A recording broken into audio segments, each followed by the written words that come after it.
ओम कृष्णाय वासुदेवाय हरये परमात्मने प्रणतक्लेशनाशाय गोविन्दाय नमो नमः। यं ब्रह्मा वरुणेन्द्र रुद्रमरुतः स्तुवन्ति दिव्यैस्तवैर्वेदैः साङ्गपदक्रमोपनिषदैर्गायन्ति यं सामगाः ध्यानावस्थितगतेन मनसा पश्यन्ति यं योगिनो यस्यन्तं न विदुषुराः सुरगणाः देवाय तस्मै नमः। श्रीमच्चंदन चर्चितो जलबभो शुक्लांबरा मल्लिका मालालंकृतकुंडला प्रविलसन मुक्ता बलि शोभिता सर्वज्ञ निदान पुस्तकधरा रुद्राक्षमाला करः वाग्देवी वदनाम्बुजे वसतु मे त्रैलोक्यमाताचिरं मूकं करोति वाचालं पंगुं लंघयते गिरिं यत्कृपातमहं वन्दे परमानन्दमाधवं। नमो भगवते तस्मै व्यासाय अमिततेजसे यस्य प्रसादात् वक्ष्यामि नारायणकथामिमं। नारायणं नमस्कृत्य नरं चैव नरोत्तमं देवीं सरस्वतीं व्यासं ततो जयमुदीरयेत्।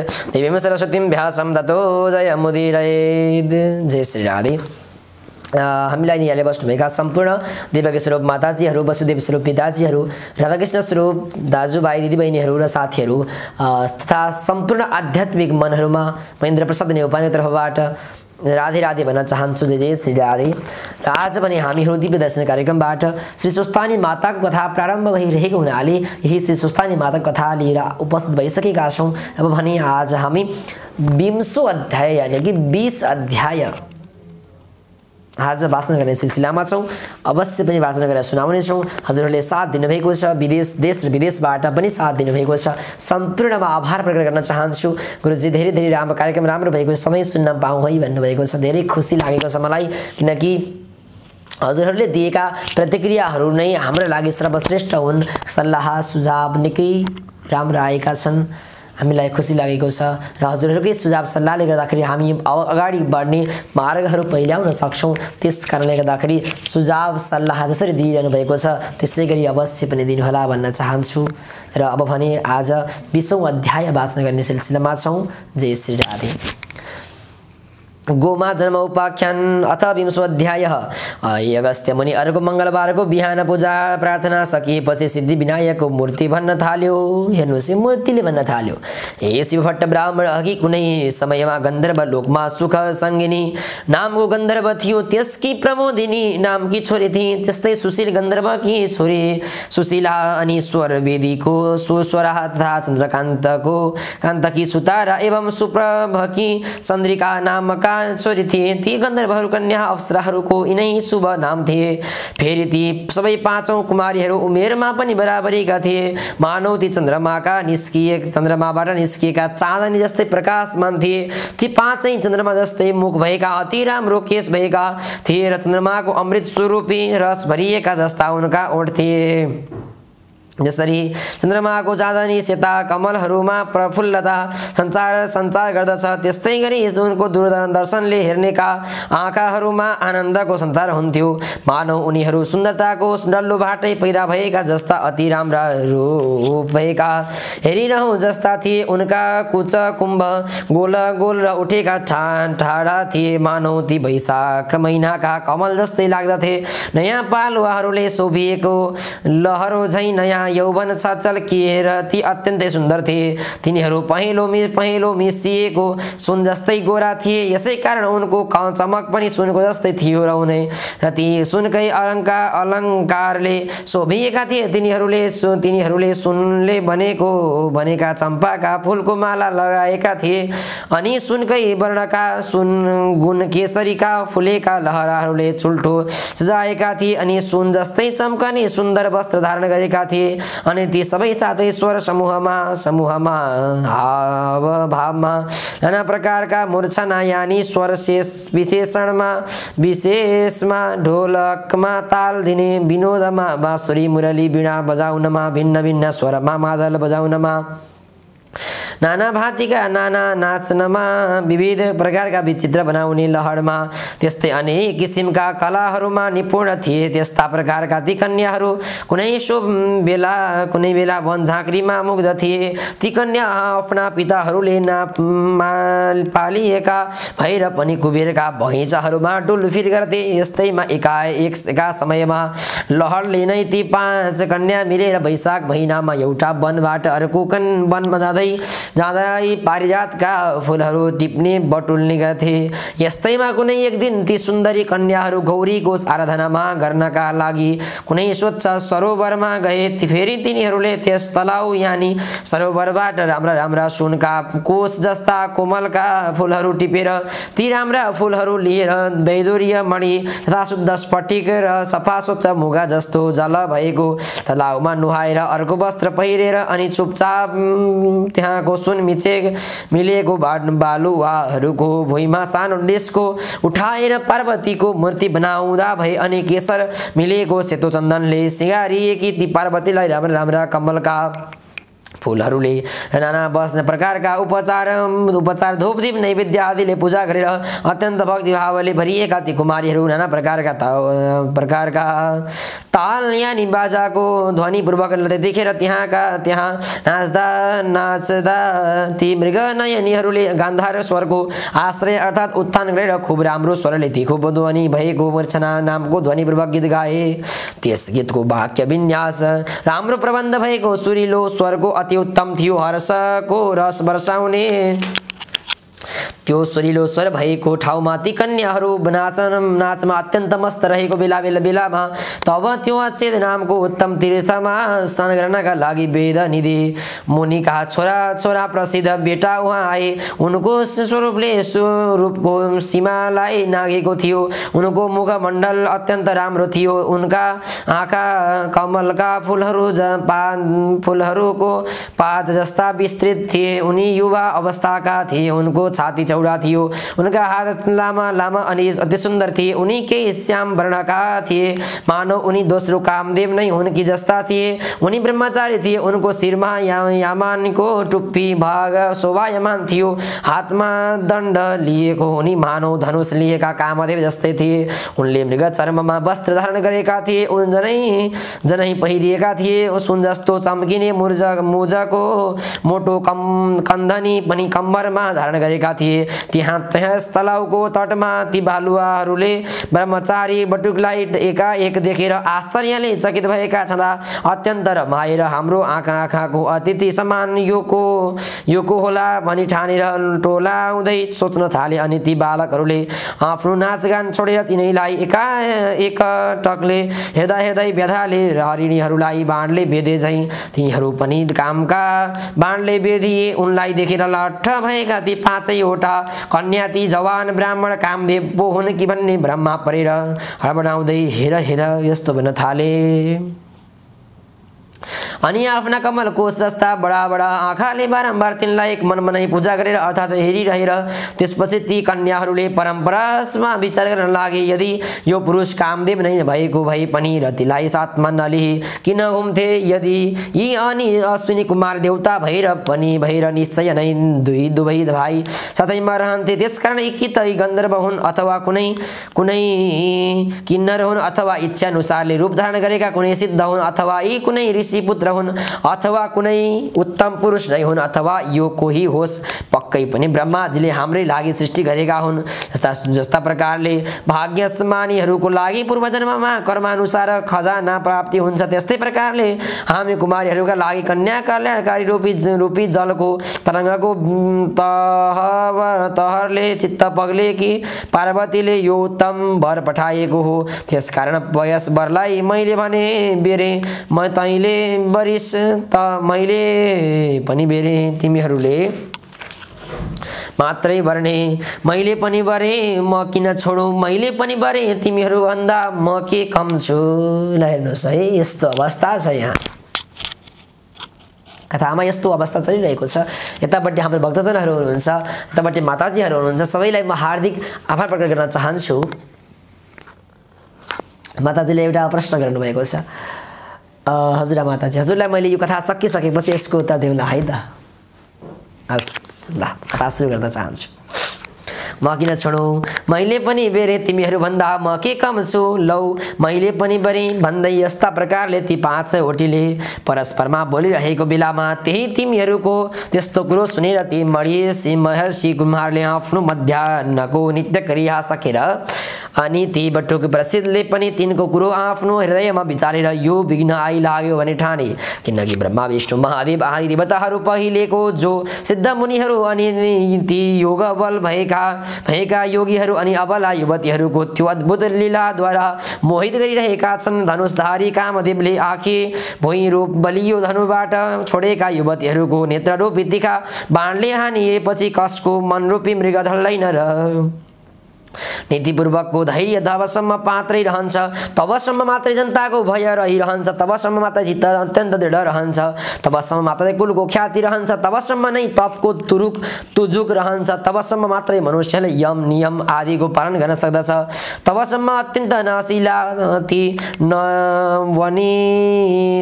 वनिता युवतीहरूको कर्के हिराइरूपी बाणले मनुष्य मोहमा पर्दैन अर्थात् बेहोसिँदैन। युवतीहरूको मिठा मनोहर नखराले विषयमा हिरिक्क हुने जनहरूको मनलाई मोहित गराउँदछन्, एकदम उन्मत्त बनाउँछन्। तसर्थ ती अहिले मलाई पनि मोहमा पार्दछन् र पक्कै पनि उन्मत्त बनाउँदछन्। तसर्थ अब कुन उपायले मेरो यो आश्रम धर्मको रक्षा हुन सक्दछ? मासु रगत मल मूत्रले बनेको अति अपवित्र घिनलाग्दो स्त्रीहरूको शरीरमा सुन्दरता कुकोमलता गरेर एकदम मूर्ख दृढ चित्त भएका कामुकहरूले झैं संयमी धीर विचारवान जनले तिनका लट्ठिएर रमण गर्नु हुँदैन। किनकि निर्मल बुद्धि भएका विद्वानहरूले स्त्रीहरूसँगको संसर्ग नै आश्रम धर्ममा रहनेहरूका लागि भयंकर हुन्छ भनेर बताएका छन्।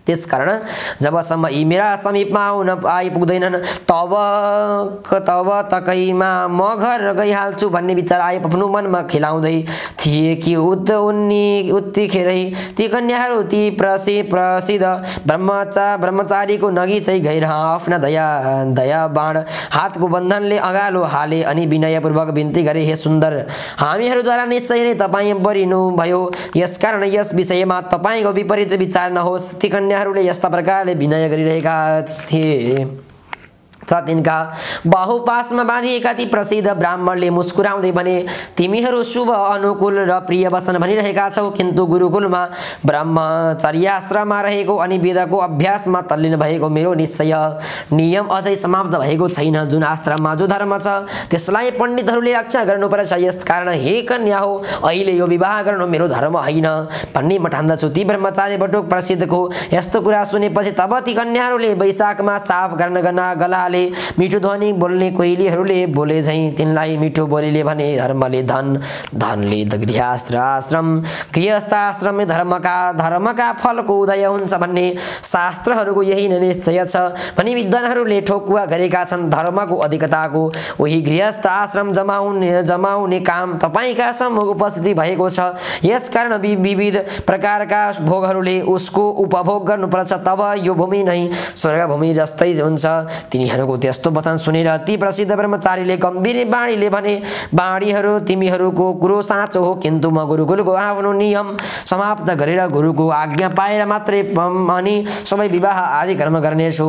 त्यसै बिचले आफै बाटो भएर विवाह गर्नेवाला छैन। हेर्नुहोस् त कसरी फसाउँछन्, ख्याल गर्नुहोस् है। त्यसैले यति भनेपछि फेरि ती कन्याहरूले, हे सुन्दरी, तपाईसम्म मूर्ख पतित हुनुहुन्छ भने दिव्य औषधि, दिव्य रसायन खानीको सिद्धि, उत्तम कलाहरू, सुन्दरी स्त्रीहरू, मन्त्र तथा धर्मबाट प्राप्त भएको धर्मको रस अनि पनि जब ती स्वयं प्राप्त हुन्छन् ती सुन्छन् त बुद्धिमानले यस्ता कुराहरूलाई छोड्नु हुँदैन।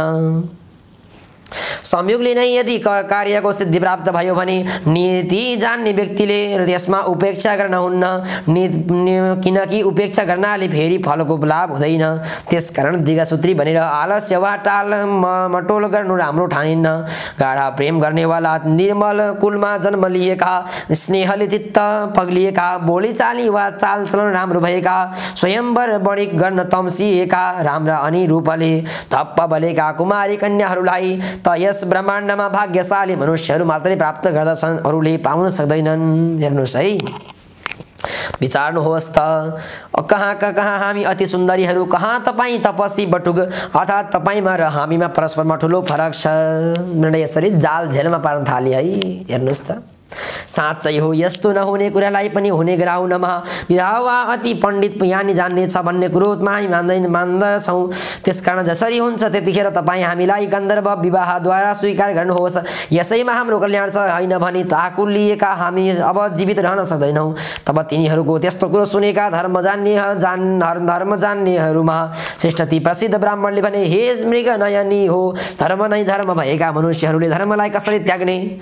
धर्म अर्थ काम मोक्ष यी चारैलाई यथोक्त विधिले सेवन गरे मात्र यी सफल हुन्छन् कि होइन भने निष्फल हुन्छन्। यतिखेर म व्रती छु, यसकारण व्रत पुरा नगरिकन विवाह समयमा स्त्रीको पाणिग्रहण या स्त्री ग्रहण गर्दिन, किनकि जो मनुष्य क्रियाको समय जान्दैन उसले क्रियाको फल पाउँदैन। त्यसकारण म समयमा मेरो धर्मको विचारमा लागेको छ। त्यसर्थ हे कन्या हो, सुन, यतिखेर म स्वयंवर गर्न चाहन्न, किनकि यस विश्वमा कति मनुष्यहरू द्रव्य धनी, कति विद्या धनी, कति सिद्धि धनी, कति योग धनी, कति कृति धनी हुन्छन्। म कति संयम धनी, कति धर्म धनी हुन्छन्। ती मध्ये म धर्म धनी हुँ। मैले भन्नुभयो, आफ्नो धर्म छाडेर आफ्नै मनले गुरुजनको आज्ञा नपाइकन म कसैको प्राण ग्रहण गर्दिन।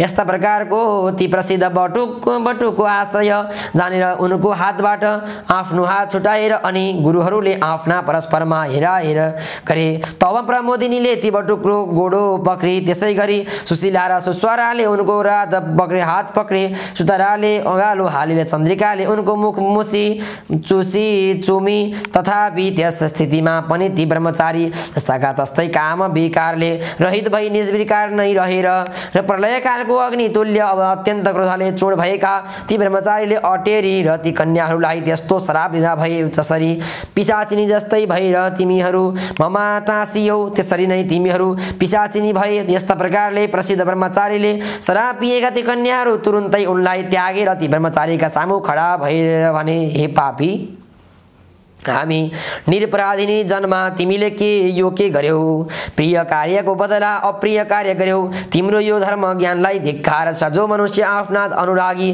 भक्तजनहरूमा मित्रजनहरूमा द्रोह गर्दछन् त्यस्ता पुरुषहरूको दुवै लोकमा सुख नाश हुन्छ भन्ने कुरो हामीले सुनेका छौँ। त्यसकारण तिमी पनि हामीहरूको श्रापले तुरुन्तै पिशाच हौ। यति भनेर चुप लागेका ती बाला कन्याहरूले खुइया गर्न लागे तथा भोक प्यासले आकुल व्याकुल भए। अनि हे शिव भट्ट ब्राह्मण, तब परस्परमा श्राप गरेर त्यसै तलाउका तीरमाथि कन्याहरू र त्यो प्रसिद्ध ब्रह्मचारी पनि छवैजना पिशाच भएर रहँदा भए। तब उस पिशाचका साथै ती पिशाचिनीहरू पनि पहिले गएका पाप कर्मको त्यो भयङ्कर फललाई रुँदै कराउँदै बिताउन लागे। हे शिव भट्ट, पूर्वजन्ममा अर्जित गरिएको शुभ वा अशुभ कर्मको फल समय आएपछि भोग्नै पर्छ। त्यसलाई देवताहरूले पनि आफ्नो छायालाई झैँ निवारण गर्न यानी हटाउन सक्दैनन्। त्यसपछि ती कन्याहरूका र उस ब्रह्मचारीका आमा बुबा हृदय तर्पदै भेट्थे। प्रारब्धको भोग अमिट हुने हुनाले ती बालाहरूलाई र उस ब्रह्मचारीलाई पनि चिन्चैन थिएन। पिशाच भएपछि ती पिशाचहरू आहारका लागि अत्यन्त दुखी भएर त्यसै तलाउको किनारमा यताउति भड्कदै बस्दथे। यस्तै प्रकारले धेरै समय बितेपछि मुनिहरूलाई श्रेष्ठ लोमसजी पुष महिनाको शुक्ल चतुर्दशीको दिन अक्षुत तलाउमा स्नान गर्नका लागि त्यहाँ आए। तब ती ब्राह्मण लोमसलाई देखेर भोकले आकुल भएका ती सबै पिशाचहरू एकजुट भएर उनलाई मार्ने इच्छाले उनीतिर दौडे, किन्तु लोमसीका अति कडा तेजले भत पोलिएका तीस उनको अगाडि नगिचै रहन असमर्थ भएर सबै टाढै रहे। त्यसै बेला त्यहाँ वेदनिधि नामका ब्राह्मण टुलुक्क आइपुगे। हे शिव भट्टजी, उनले लोमसीलाई देखेर साष्टाङ्ग प्रणाम गरेर यानी उनका पाउमा ढोगेर उभि हात जोडेर शिर झुकाएर मिठो बोली बोले, हे ब्राह्मण, हे महर्षि, ठुलो भाग्य उदाएपछि नै सज्जनहरूको सङ्गति यानी भेट हुन्छ। गङ्गा आदि गरिएका सबै तीर्थमा जो मनुष्य सधैँ नुहाउँछ अनि जो मनुष्य सज्जनहरूको सङ्गत गर्छ ती दुवैको सत्सङ्ग गर्नु बडो उत्तम ठानिन्छ। हे ब्राह्मण गुरु अर्थात् महात्माहरूको समागम पृथ्वी तलमा दृष्ट वा अदृष्ट फल दिनेवाला हुन्छ, अर्थात् स्वर्ग दिनेवाला वा या रोग हर्नेवाला हुन्छ, किन्तु त्यसैमा धेरै विघ्न बाधा पनि हुन्छन्। यति भनेर वेदनिधिले ती पिशाचहरूको पहिले घटेका उनीहरूको अद्भुत वृत्तान्त बताए। यी उभिएका सबै तिनीहरू गन्धर्व कन्या हुन् र त्यो उभिएको त्यो बटुक चाहिँ मेरो छोरो हो। यी नै परस्परमा सराप गरेर पिशाचहरू रूपी मैलिन अनुहार भोगेर ती मुनिहरूमा श्रेष्ठ लोमस्यु तपाईँका दर्शनले ती कुमारीहरूको र त्यस कुमारको पनि उद्धार हुनेछ। के सूर्योदय भएपछि पनि अन्धकारको राशि गुफामा घुस्दैन र? हेर्नुहोस् त कति राम्रो छ। हे शिव भट्ट त्यो कुरो सुनेर दयाले मन पग्लिएका अत्यन्त तेजस्वी लोमस ऋषिले पुत्रको दुःखले दुखित ती मुनि वेदनिधिलाई भने, हे मेरा कृपाले यी बाला कन्याहरूलाई त्यस बटुकलाई पनि तुरुन्तै पूर्वमा स्मृति प्राप्त हुनेछ र त्यसले तिनको परस्परको श्राप नाश हुन्छ। त्यस्तो धर्म पनि म बताउँछु पनि लोमसले भन्नुभयो। अब यिनीहरू मेरा साथ रहेर विधिपूर्वक माघभरि नै माघ स्नान गरून्। माघभरिको माघ स्नानले मात्र माघको अन्तमा श्राप बाट छुट्न सक्दछन्, भएन भने अरू उपायले यिनको उद्धार हुन सक्दैन। हे विद्यानिधि श्राप रूपी पापको फल र मनुष्यहरूको पापको नाश तीर्थमा माघ स्नान गर्नाले मात्रै हुन्छ। मेरो यस्तो निश्चय बुद्धि यानी निश्चय छ। 7 जन्मदेखिको पाप र वर्तमान जन्ममा गरिएको महापाप पनि विशेष गरेर पुण्य तीर्थमा गरिएको माघ स्नानले सारा डढ्छ अर्थात् नाश हुन्छ।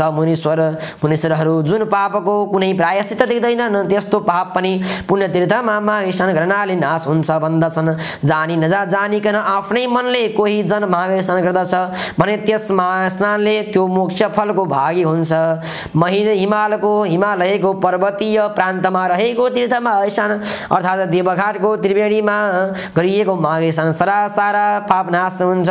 त्यसकारण अब यी कन्याहरू म र तिम्रो त्यो छोरो अर्थात् तिमी पनि सबै सद्गति चाहनेहरू मेरा साथ देवघाटको त्रिवेणीमा हिँड। त्यहाँ देवताहरूलाई पनि दुर्लभ हुने माघ स्नान माघभरि नै सबै एकसाथ गरौँ। त्यही नै पापबाट उत्पन्न भएको यो पिशाचत्वलाई यिनीहरू तुरुन्तै छुटकारा पाउनेछन्।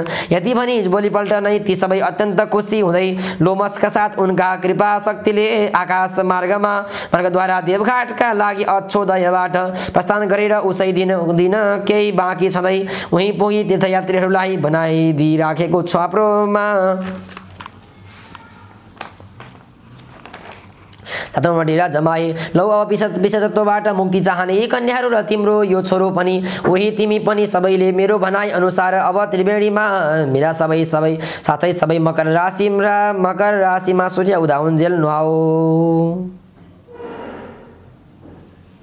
यस त्रिवेणीका जलका प्रभावले पहिलेका सारा नापाप नष्ट हुन्छन् भने तिनीहरूलाई माघभरि त्रिवेणीमा नुहाउन लाएर माघको अन्तमा ती सबै पिशाचत्वबाट छुटेर पहिलेकै रूपमा अर्थात् पहिले जस्ता थिए उस्तै रूपमा उस्तै वेशमा प्राप्त भए।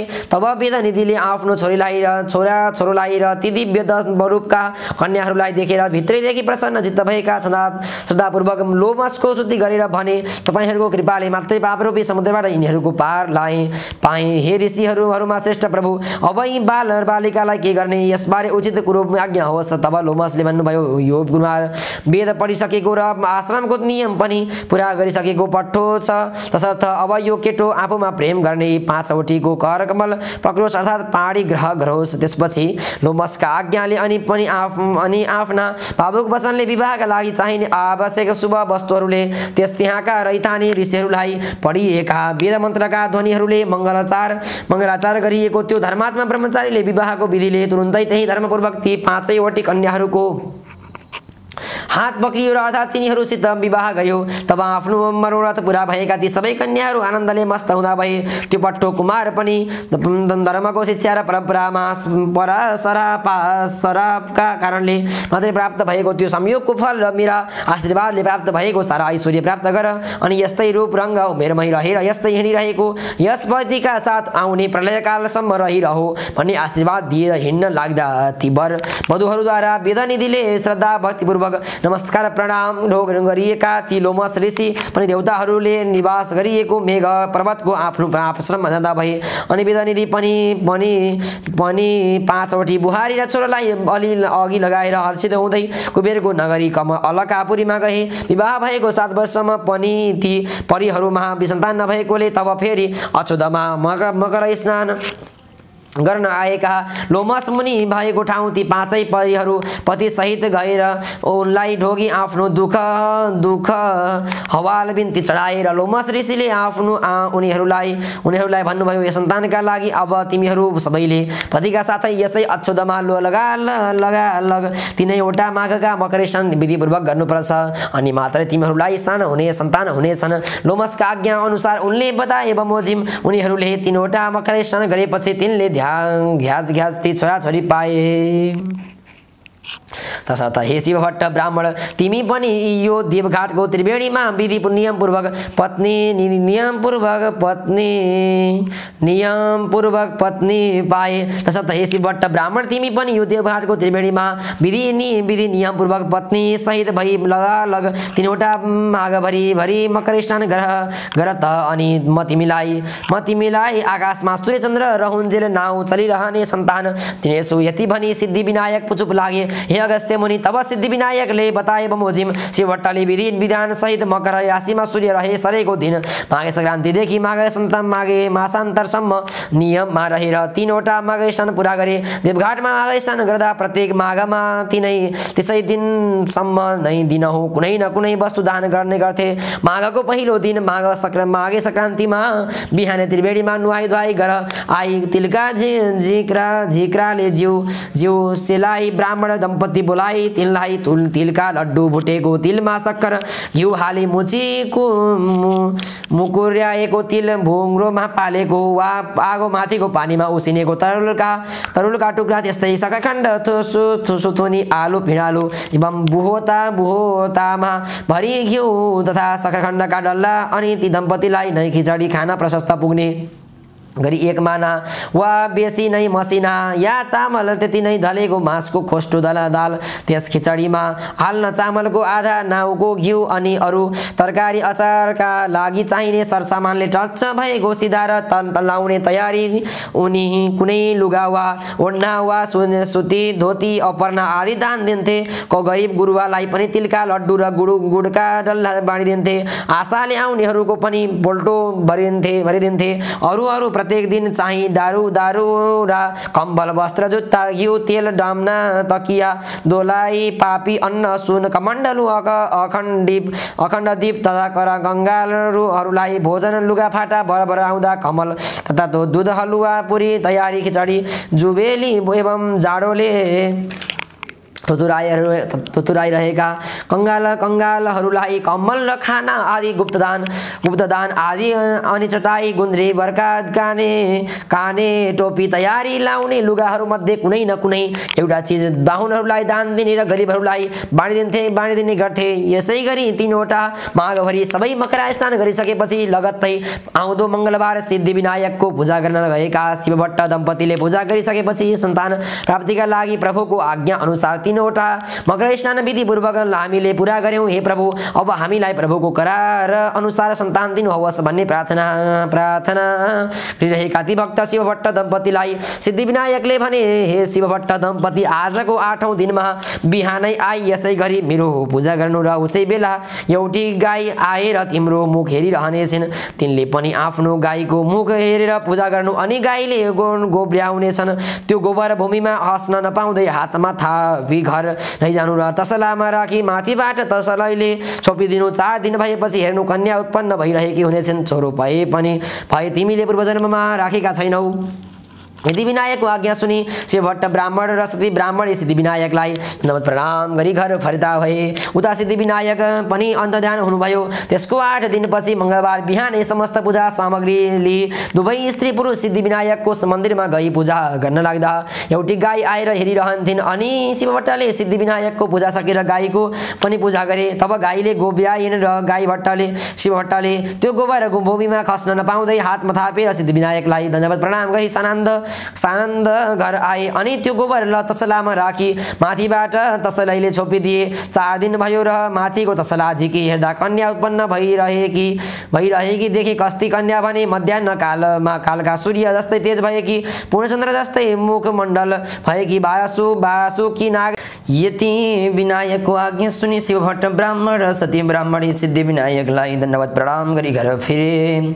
उता सिद्धि विनायक पनि अन्तर्ध्यान हुनुभयो। त्यसको 8 दिनपछि मङ्गलबार बिहानै समस्त पूजा सामग्री लिए दुवै स्त्री पुरुष सिद्धि विनायकको मन्दिरमा गई पूजा गर्न लाग्दा एउटी गाई आएर हेरिरहिन्। अनि शिवभट्टले भने सिद्धि विनायकको पूजा सकेर गाईको त्यो गोबर भूमिमा खस्न नपाउँदै हातमा थापेर सिद्धि विनायकलाई दण्डवत प्रणाम गरी सानन्द घर आए अनि त्यो गोबर तसलामा राखी माथिबाट तसलाईले छोपिदिए। 4 दिन भयो र माथिको तसला झिकी हेर्दा कन्या उत्पन्न भइरहेकी जस्तै तेज भएकी, पूर्णचन्द्र जस्तै मुखमण्डल भएकी, बासुकी नाग झैं हात पाउ भएकी र बाको जस्तै कम्मर भएकी, सावित्रीका जस्तै पैताला भएकी त्यस्तै परम सुन्दरी कन्या देखेर शिवभट्ट र सती अत्यन्त हर्षित भई तसलाबाट झिकेर निदान गरी राम्रो सुरक्षा गरी पाले। त्यस बालिकालाई खाना दुध भएन र सिद्धि विनायकको मन्दिरमा गई पूजा गरे अनि गणनाथ प्रसन्न भए। हे शिवभट्ट ब्राह्मण, हे सती ब्राह्मणी, के भन्ने इच्छा छ त भन। यस्तो आज्ञा भएको सुनि शिवभट्ट बिन्ती गर्दछन्, हे गणनाथ, हजुरको कृपाले सन्तान पाए तर त्यस बालिकालाई खाना दुध भएन, त्यही बिन्ती गर्न आएको हुँ। यति सुनेर त्यस बालिकालाई दुध दिए आऊ भनेर सिद्धि विनायक ध्यान हुनुभयो। सतीले आफ्नो तनस्नी चौरी हेर्दा दुध आयो र त्यस बालिकालाई खाना दिन बढाइन्। हेर्नुहोस् त कति दिव्य छ। जबकि आफ्नो शरीरबाट स्तनबाट दुध आएन भने पनि भगवानको पूजा गरिन्छ, के गरिन्छ? स्मरण गरिन्छ, प्रार्थना गरिन्छ, कामना गरिन्छ। बल्ल भगवानले हामीलाई हेर्नुहुन्छ। हरेक कुरामा यदि साक्षात भगवानको विश्वास गरिन्छ भने बल्ल भगवानबाट हामीलाई आशीर्वाद प्राप्त हुन्छ। हामी विश्वासमा ढलढल भयौँ, यानि कि विश्वास हामीमा भएन, हाम्रो दृष्टि के भयो? भ्रमित भयो भने हामीले कहिल्यै पनि भगवानबाट आशीर्वाद प्राप्त गर्न सक्दैनौँ। यानि कि तपाईले जति मन्दिरमा गएर पूजा गर्नुस्, जति मूर्तिहरू बनाउनुस्, जति ठुला अनुष्ठानहरू लगाउनुस्, तर मनमा तपाईको भगवानको वास भएन भने कुनै पनि कार्य गरेर हुँदैन। तपाईले देख्नु भएको छ होला, धेरै हाम्रा समाजसेवी बन्नेवालाहरू, धेरै दान दिने व्यक्तिहरू पनि आज दुखी हुनुभएको छ। किन भन्दाखेरि त्यो दिएको दान उपयुक्त स्थानमा पुग्न सकेन, दान उपयोग हुन सकेन, आध्यात्मिक तर्फको लागि उपयोग हुन सकेन। त्यस कारणले पनि आध्यात्मिक व्यक्तित्वहरू पनि बिस्तारै खस्दै जानुभएको छ। यदि दानको पनि त्यस्तो प्रभाव हुन्छ, राम्रो ठाउँमा दान दियो भने त्यो दानले आफूलाई उच्च स्थानमा बनाउँदै जान्छ र मानिसलाई दिव्य धाम प्राप्त गराउँछ।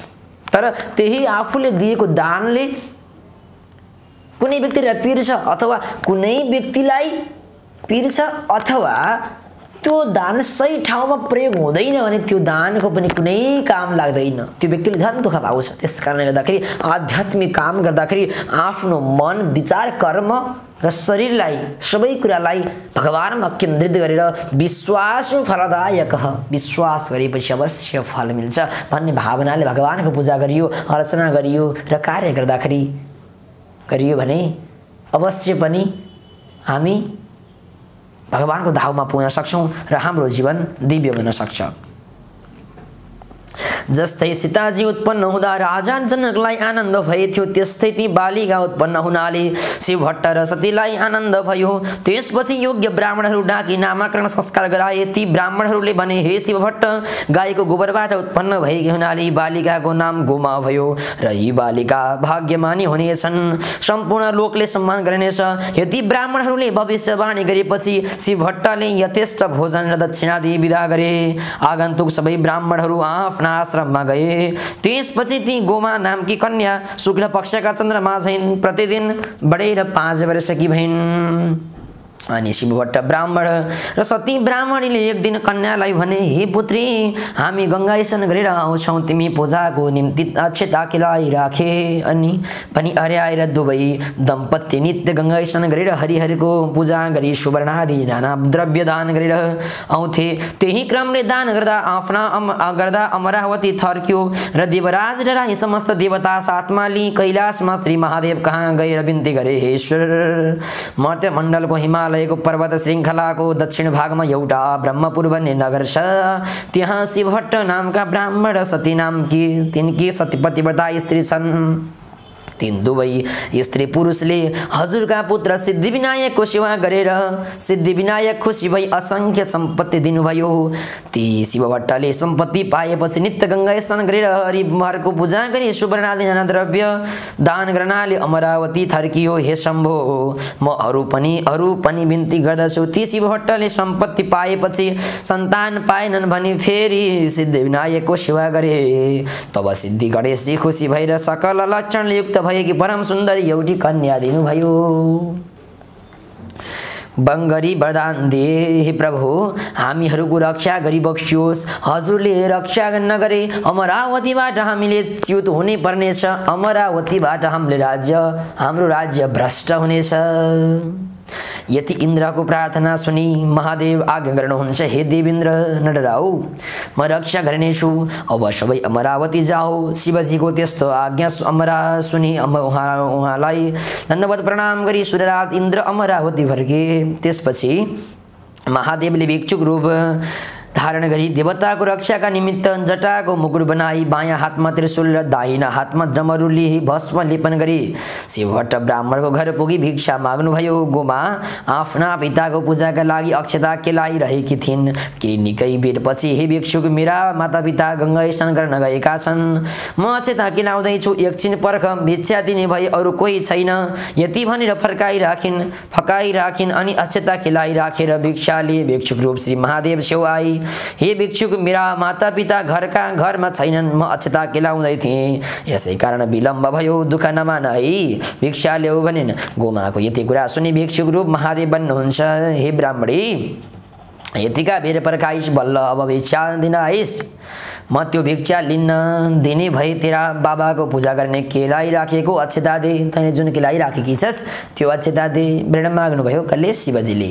यदि भिक्षुक रूप महादेवको वचन सुनि गोमाले लिने भए भिक्षा ल्याऊ, नलिने भए अक्षता त म दिने होइन भनिन्। गोमाको त्यस्तो वचन सुनेर रिसाइएका श्री महादेवले, हे पापिनी ब्राह्मणी, तैँले अहङ्कार गरेर मलाई भिक्षा दिइनस्, अतः तँलाई श्राप दिन्छु। त 7 वर्षकी हुँदा 70 वर्षको बुढोसित तेरो विवाह होस्। फेरि तेरा मातापिताले महाकष्ट सही सिद्धिविनायकको सेवा गरेर पाएको सबै सम्पत्ति पनि नाश होस्। फेरि तँलाई पनि अनेक थरीका दुःख आइपरुन्। फेरि तेरा मातापिता पनि चाँडै नै मरिजाउन्। यति 4 थोक यसरी तँलाई श्राप दिए भनी यति भनी त्यो बीच भिक्षा पनि नलिए। त्यहाँबाट अन्तर ध्यान भए कैलाशबाट कैलाशमा पुग्दा भए। हेर्नुहोस् त, भगवान शिवजीमा जसको शक्ति हुन्छ उसमा भक्ति चाहिन्छ। आजका मैले धेरैजनामा मैले भन्ने गरेको छु र सबैजनाले यो कुरालाई अवश्य पनि स्वीकार्नुहुन्छ। आजको विद्यार्थीमा विद्या छैन होइन, आजको विद्यार्थीमा विद्या छ तर शील छैन, अनुशासन छैन। आजको शिक्षकमा शिक्षा छ तर शील छैन। आजका धेरै व्यक्तिहरूसँग सम्पत्ति छ तर सम्मान छैन। वास्तवमा किन यस्तो हुने गर्छ त? व्यक्तिहरूलाई आध्यात्मिक ज्ञान छैन। आध्यात्मिक मार्ग भनेको विश्वको एउटा मात्र यस्तो मार्ग हो जसले व्यक्तिलाई सम्मान पनि प्राप्त गराउँछ, इज्जत पनि प्राप्त गराउँछ, सम्पत्ति पनि प्राप्त गराउँछ, सुख पनि प्राप्त गराउँछ र आनन्द पनि प्राप्त गराउँछ। व्यक्ति अहङ्कारतर्फ लाग्न थाल्यो भने तिमी अहङ्कारतर्फ जाँदैछौ है, तिमी आफ्नो ठाउँमा बस्नुपर्छ भन्छ। तिमी दरिद्र स्थानमा छौ भने तिमी माथि चढ्नुपर्छ भनेर अध्यात्मले भन्छ। आफ्नो जीवन प्रक्रिया कसरी चलाउने भनेर अध्यात्मले भन्छ। अध्यात्म भनेको को हो त? अध्यात्म भनेको हाम्रा यी शास्त्रीय पुस्तकहरू हुन्। शास्त्रीय विचारहरू हुन्, शास्त्रीय नीतिका कुराहरू हुन्। कहिले हामीले यस्ता नीतिका कुराहरू अध्ययन गर्न थाल्यौँ? अवश्य थालेनौँ। यस श्री स्वस्थानी व्रत कथाबाट हाम्रो जीवन प्रक्रियामा गृहस्थ आश्रममा कति महत्त्वपूर्ण कुरा बताइएको छ। कहिले हामीले हेर्यौँ? अवश्य हेरेनौँ। कथा केवल कथा पढ्यौँ, पूजा अर्चना गऱ्यौँ, तर त्यसलाई व्यवहारमा लागू गर्ने कुरा गरेनौँ। यसले हामी पछि परेका छौँ। त्यसकारणले गर्दाखेरि अवश्य पनि हाम्रो जीवनमा यी आध्यात्मिक कुराहरूलाई लागू गर्नुपर्छ। यी कथाबाट हामीले सन्देश लिएर हाम्रो मस्तिष्क, हाम्रो भावना, हाम्रो विचार, हाम्रो शरीर, हामीले गर्ने कुराहरूमा चेन्ज ल्याउन सकियो भने अवश्य पनि जीवन दिव्य बन्दैछ। यसरी यति भनी त्यो भिक्षा पनि नलिई त्यहाँबाट अन्त ध्यान भई कैलाशमा पुग्दा भए। हेर्नुहोस् त कथा सकियो। इति श्री स्कन्द पुराणे केदारखण्डे माघ महात्म्ये कुमारग संवादे श्री स्वस्थानी परमेश्वर्या व्रतकथायां गोमोत्पत्तिर्नाम विंशो अध्याय। हरे नमः। अब हजुरहरूले हातमा लिएका फुलहरू छन् भने ती फुलहरूलाई अब पुस्तकमा चढाइदिनु होला है। ओम उपनयतुम, फेरि फुल लिएर प्रार्थना गर्नुहोला हात जोडेर। उपनयतु मङ्गलम वह सकल जगन मङ्गलालय श्रीमान दिनकर किरण नियोदित नवन लीन दल निवेक्षण कृष्ण काली वर्षतु परजन्य पृथ्वी शेषशालिनी देशोऽयं स्फुटरहितो ब्राह्मणा सन्तो निर्भया अपुत्रः पुत्रिणः सन्तो पुत्रिणः सन्तो पौत्रिणः निर्धना सदना सन्तो जीवन्तो शरदां शतं तत्रैव गंगा यमुना च तत्र गोदावरी सिन्धु सरस्वती च तीर्थानि सर्वाणि वसन्ति तत्र यत्र च्युतोद्धार कथा प्रसंग। या कुन्दिन्दुदुसारहार्धबला या शुभ्रवस्त्रावृता या वीणाभरदण्डमण्डितकरा या श्वेतपद्मासना या ब्रह्माच्युतशङ्करा प्रभृतिवृन्दे वै सदा वन्दिता सा मम पातु सरस्वती भगवती निःशेषजाड्यपः। कायेन वाचा मनसेन्द्रियर्वा उदितमनः प्रकृतिस्वभावात् करोमि यद् सकलं परस्मै नारायणायेति समर्पयेत्। श्री स्वस्थानी दिव्यार्पणमस्तु। श्री स्वस्थानी माता को जय हो, श्याम सदाशिव जी को जय हो, सती देवी महारानी को जय हो, श्री स्वस्थानी माता को जय होस्, सत्य सनातन वैदिक धर्म को जय होस्, नेपालमा को जय होस्, सत्य सनातन वैदिक धर्म को जय होस्। ओम हर हर महादेव शंभु। जय जय श्री राधे।